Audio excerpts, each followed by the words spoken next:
We got Heinrich Haarberg. I think he's going to do really well at tight end. Genuinely do. And Emmett Johnson I think he's really going to shine at running back. There's a couple of reasons for all of this. Let's start off with Haarberg. He's one of the more intriguing guys to talk about.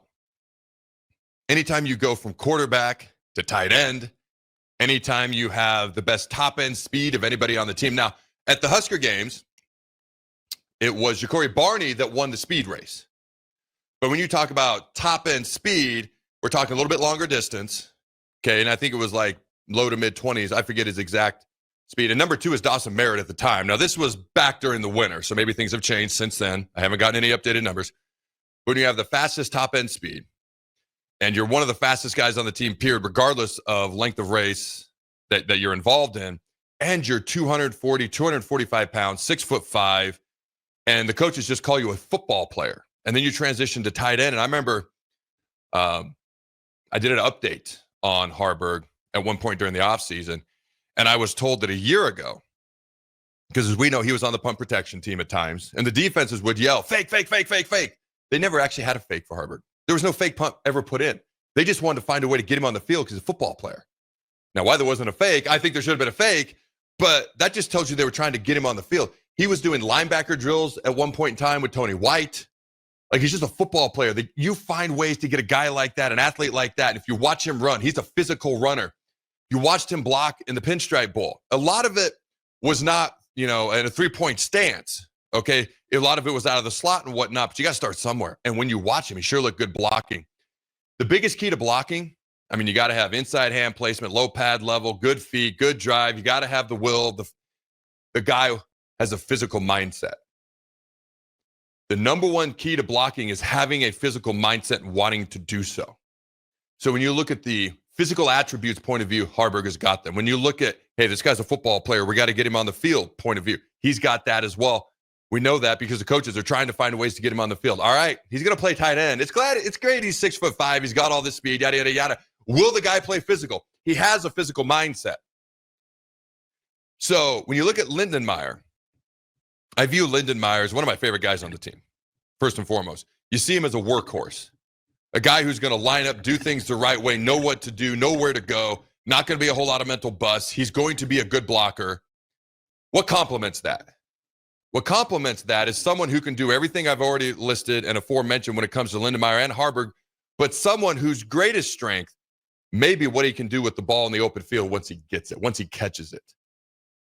And it's been mentioned to me, and we've talked about the lack of a fullback now. Again, things have evolved and changed quite a bit in college football since Rule got here, with Husker football since Rule got here, with Rule's approach, because he's looked around and said, hey, we got to adapt if we truly want to get better and have success. So I commend him for that. You look at Haarberg, because it's been mentioned to me they may use more 12 personnel than we realize. We talk about the 3 main wide receivers, so 13 personnel without a fullback is absolutely an option. But when you got Lindenmeyer and you got Haarberg, maybe there's a lot more 12 personnel. I've always liked 12 personnel because you create that extra gap. You have the extra hand in the dirt.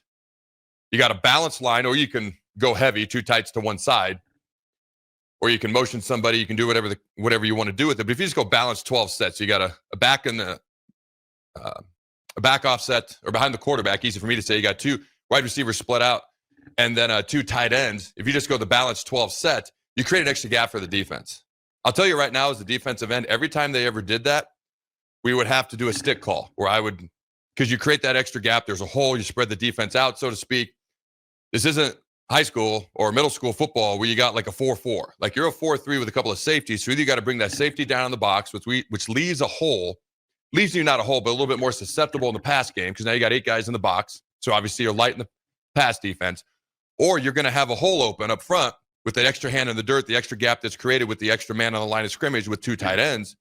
So I hated that, because I would always get a stick call, which meant I had to stun inside. Any defensive end wants to be able to go around the edge. There's just more space, more room, more things you can do, more fun you can have. But that would always force the outside linebacker to make an adjustment, and it would make everything adjust on our whole entire defense due to the extra gap. And then it's unpredictable which way you're going to go, because everything's so balanced. Now, you can go heavy. You can put guys in motion. You can do whatever you want. But if you're balanced, it makes it very hard for the defense to read what you're going to do. At that point, you're looking at, all right, this back's in the backfield. They tend to run the ball. Or this wide receiver's off the ball, if he's the one off the line of scrimmage and not on, sometimes there's certain tendencies, things of that nature.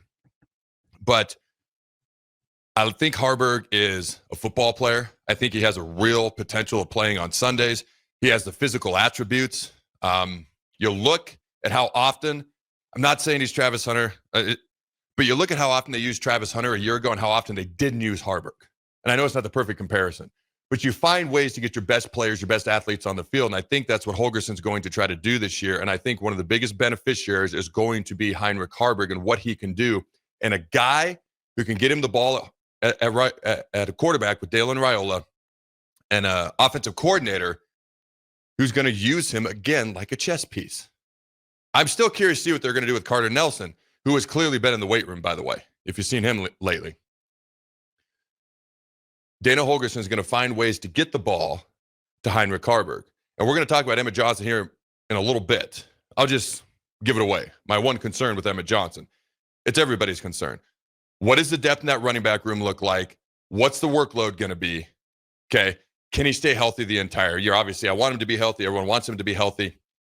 But how can we let Emmett Johnson be the running back, the threat out of the backfield, the all-around back that he is, without putting too much on his plate? Well, it's by getting the ball to guys like Dane Key, Ja'Cory Barney, Heinrich Haarberg, etc. And there's more guys I can name. But if you try to name everybody, you leave somebody out, somebody gets upset. You get the point. I think Heinrich Haarberg is one of those guys you can put all over the field. And I still love the idea of having him go in at wildcat quarterback from time to time, short yardage goal line, especially if you're not going to use a fullback. I think he's a great read option quarterback. He's a great option as a read option quarterback in short yardage goal line. Although we did have someone, I forget who it was, because we talked about the fullback and the lack thereof last week. They're like, why do you need a fullback when you can just put a defensive tackle at fullback and break someone's soul or something like that? So that's another option as well. I just think he's a guy that can do so many different things. He didn't transfer. How many guys in his position win 5 games? You're not the starting quarterback the next year. You're not even on the field that much. Let's be real, they didn't seem to know what exactly to do with him. He didn't go anywhere. He's still here. How rare is that? That tells you his approach, his mentality, what his priorities are. And I think as tough as last year must have been, it had to have been tough on him. I think he's going to reap the rewards and the benefits this year.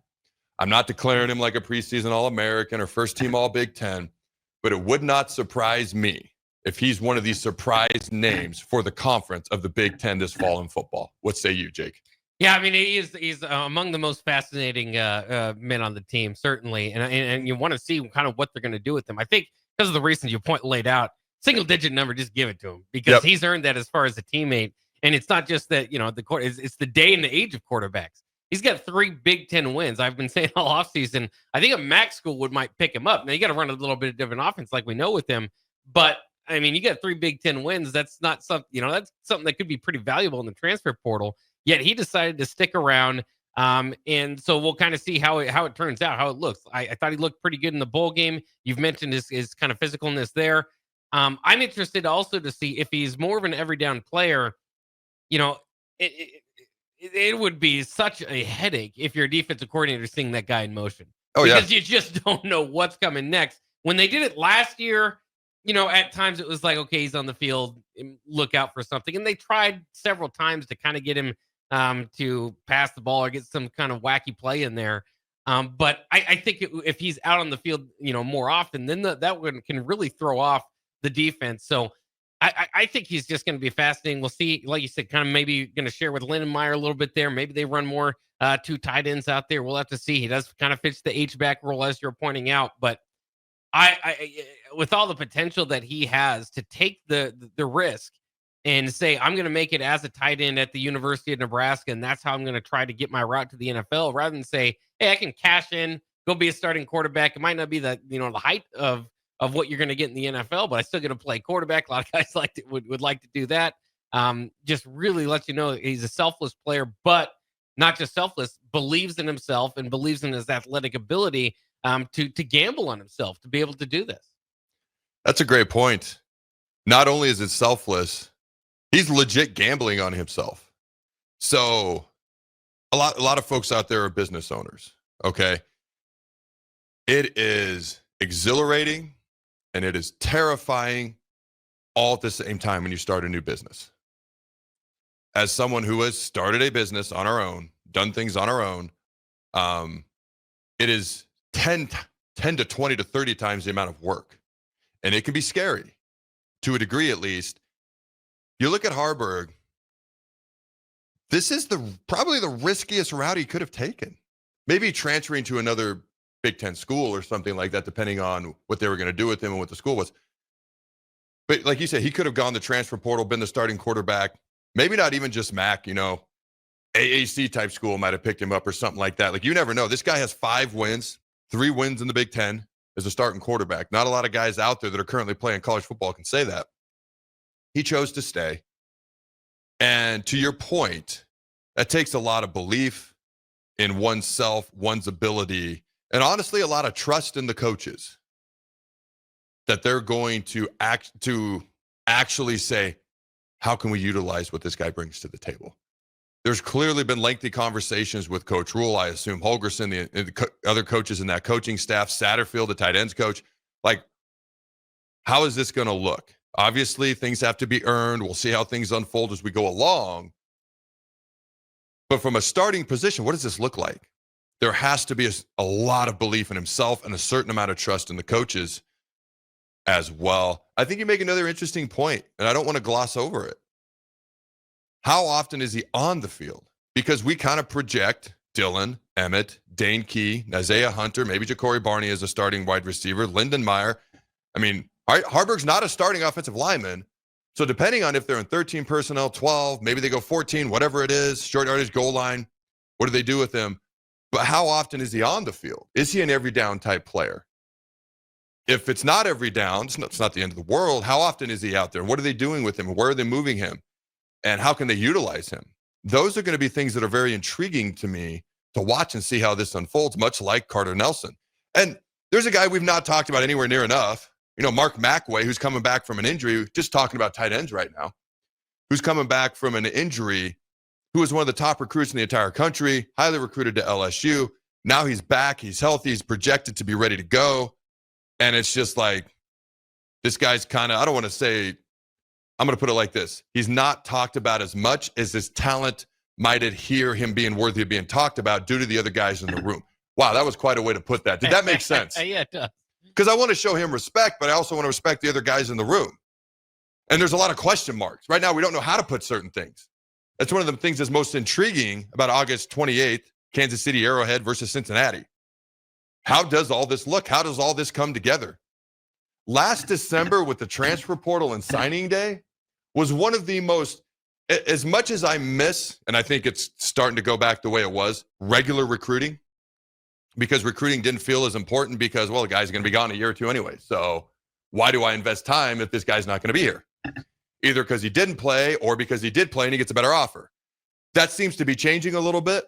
But one of the positive side effects of that is the transfer portal became insanely entertaining. Last December was insanely entertaining with all these additions that we were bringing in and who we bringing in and who can impact now and where are they coming from? Key to Hunter, to Spindler, which took a little bit longer, to Marquez Watson-Tread, Dawson McCullough, Williams and Warren. It's just like, that was an exciting time. All right, we got the pieces to the puzzle. How do they fit together? And Haarberg is one of those pieces. And I'm just curious to see how it all comes together. I don't know. Obviously, the season opener every year, everyone looks forward to it. Looks forward to it a ton.